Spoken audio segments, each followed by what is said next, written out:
Welcome back to another Forza Horizon 4 stream. Today, we're taking a look at the game in the snow. This is probably one of the most controversial seasons.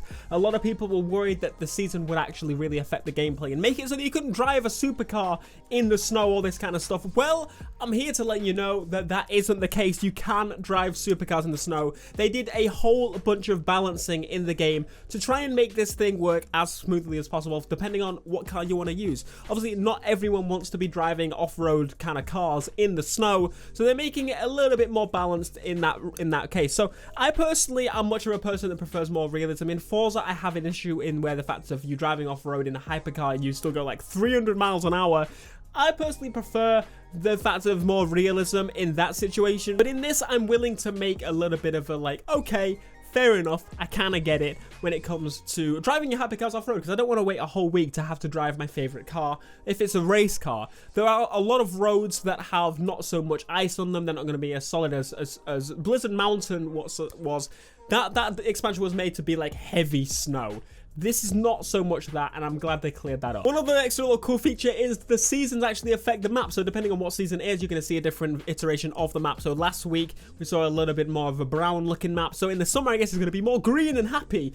I say brown, if you look at a radar view of the current UK, you'll pretty much see that, yes, we are very brown right now. It's kind of scary. There is actually a cinematic transition of the seasons, so I was always wondering about this, how it's actually going to work. But yes, that's how it's going to work. There's going to be a transition when you're playing the game, and all of a sudden it'll be that thing. It won't actually drop snow, because that takes a lot of effort to render, and the crew does that pretty well, I'd say. I wish it was a little bit slower, but not many games do that because it's very difficult technically to get that to happen. So there is a transition. If you're not on the game, when you come on, it'll just be that season. But this section I'm super excited about, which is car mastery. Now, car mastery is something I've been hoping for in Forza for a really long time. Something like it. So you remember the perk system in current Forza games? Well, they're taking that and putting it on specific cars. What this means is that you can take these cars and you can grind the cars out and get amazing perks. I say amazing.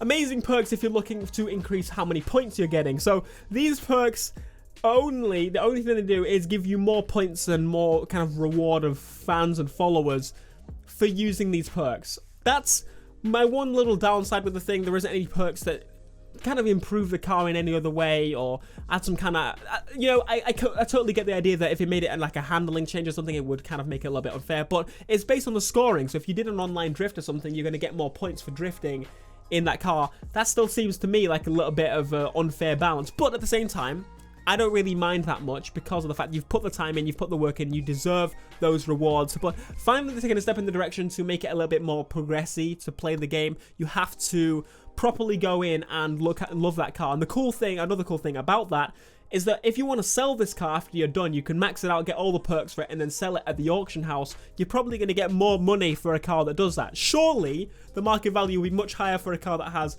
every single perk unlocked compared to something that doesn't have every single perk unlocked. So as I said, the perks pretty much give you more score in jumps, in drifts, and all these other extra little bits. And the perks are based on a car class almost. So if you got a Ford Raptor like they did in the stream, you're going to get a lot more rally, off-roading, raiding up hills, kind of base perks. If you got a street racing car or a hypercar or something like a Bugatti Veyron, which was an example that used every single second of the stream, you're going to get more, I guess, speed-based perks, that sort of thing, that's going to give you more points for doing that kind of stuff. If it was like, oh, get more points for doing jumps in a Bugatti Veyron, like it would be a bit like, what?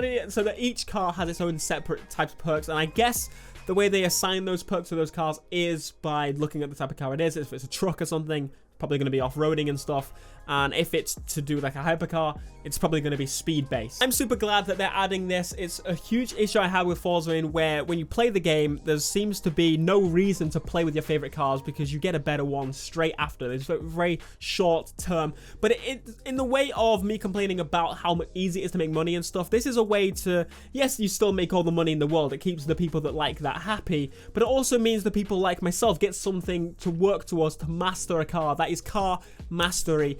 One of my favorite things they've announced for the game, and I didn't even know it was a thing until last week. I heard the name of it, and now we know this week what it actually is. Now, Forzathon is another topic. Last stream we showed Forzathon live, so what that is a multiplayer session.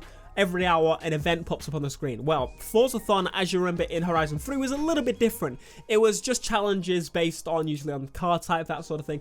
Well, these challenges return in the form of daily challenges. There's going to be daily and weekly. The daily challenges are super easy challenges that you're probably going to do without even attempting to try and go out the way and do them. Almost like trophies and achievements in most games nowadays. If you're playing the game normally, you've probably done the jumps, you've probably got hit 100 miles an hour 6 times, something like that. But then there are also the weekly challenges. These weekly challenges are a little bit different. They're car specific. They change. They're a bit more difficult. They require a bit more effort. You have to see what they are to actually achieve it. Sure, you can do it without seeing what it is, but you're more likely going to have to check. It's going to be, for example, like they said in the stream as an example, you're going to get go into a British car and win a race, and then there's different stages of that. As you do the first one, you unlock the next stage, which is going to be a bit more difficult challenge, and these give you the Forzathon points, and as you unlock these Forzathon points, you can use them on the Forzathon store. On this store, you can buy a lot of things, from normal cars to wheel spins to very special cars like Forza Edition cars, which, if you didn't know, are the new Horizon Edition cars. They changed the name of it because they did it on Motorsport 2. But these Forza Edition cars are super cool. If there's something there that I really, really want and I don't have it from my wheel spins, I can go and buy it, and I've invested the time and stuff there. Unfortunately, they use this as a positive point, which was a little bit confusing to me. There's not going to be any exclusive stuff on this Forzathon store. So everything you get on the Forzathon store can already be unlocked from playing the game, doing wheel spins, this kind of stuff. I do wish there was some slightly nice stuff in there that you couldn't get by doing a wheel spin, or it was just extremely rare on a wheel spin and it cost quite a lot of these points, because for someone like me, that's what I would like to see.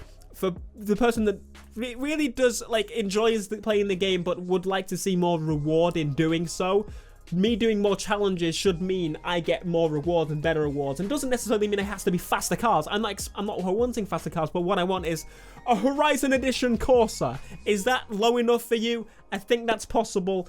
Don't put it in the wheel spins. I'll feel extremely happy, and everybody else will be extremely happy because they won't see many of them. Other than that, they really didn't speak about much on this stream. It seems like they were, obviously, they've shown a lot on the previous streams. They didn't have a whole bunch more to talk about. So I like these streams. I do feel like they're stretching a little bit thin. They were speaking about UI for a little while, which is obviously something that, sure, there's a lot of effort put into it, but I think that in terms of what we're going to see next week, I don't think there's going to be a whole bunch that you're going to massively miss out on. But I do hope there's going to be a little bit more on the houses and the customization of the characters, and I like that kind of stuff. That's my favorite section of it. They really skimmed over a lot of stuff, and I know they don't want to show a lot more of that, but that's the main big thing for me in this game, is that and the car mastering. It's a lot of the stuff that's coming together that makes the reasons I like other games quite a bit more than Forza is these RPG elements and the rewarding for you using specific cars and all this kind of stuff. That's the type of thing that I enjoy the most, and I'm super glad to see that they're finally adding these into Forza, and the fact that you can get rewarded for doing all the other little bits outside of the normal racing. You can do the liveries, you get the time you spend doing liveries, you get more points, that sort of thing. But as I said, if I could wrap up everything I've pretty much got here, I'd like to say I do wish, out of all of this, I'm very excited about the snow in general. The snow is looking awesome. I'm glad it's not extremely difficult where it makes it impossible to drive certain cars on the road, that kind of thing. If you went off-road, for example, you're gonna struggle. It's what's supposed to happen.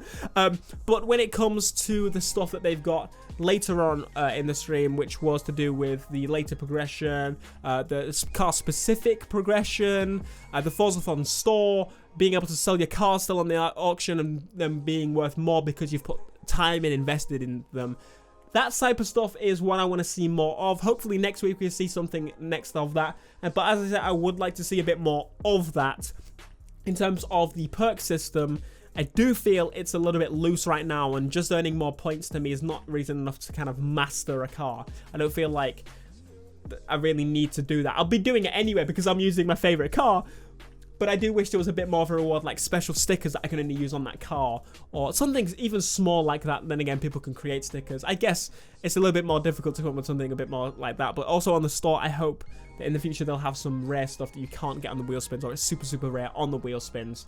Because again, if I'm grinding out the game, and that's what I want to do. You don't have to do that. I feel like I should get some special rewards, even if it is something that's not really that good of a car or that good of a pair of boots or something like that. That's not really going to enhance my game over someone else's. I just want to feel rewarded for my time. Anyway, let me know your thoughts on this down below. Are you excited for winter? Does this help clear up a few things about the snow? Because I know a few people were worried about the snow and how it's going to work and affect the game. But if you enjoyed this video and you were excited for Forza Horizon 4, be sure to smash like and subscribe if you want to stay up to date with everything to do with Forza Horizon 4. And I will see you in the next video. Until next time, peace.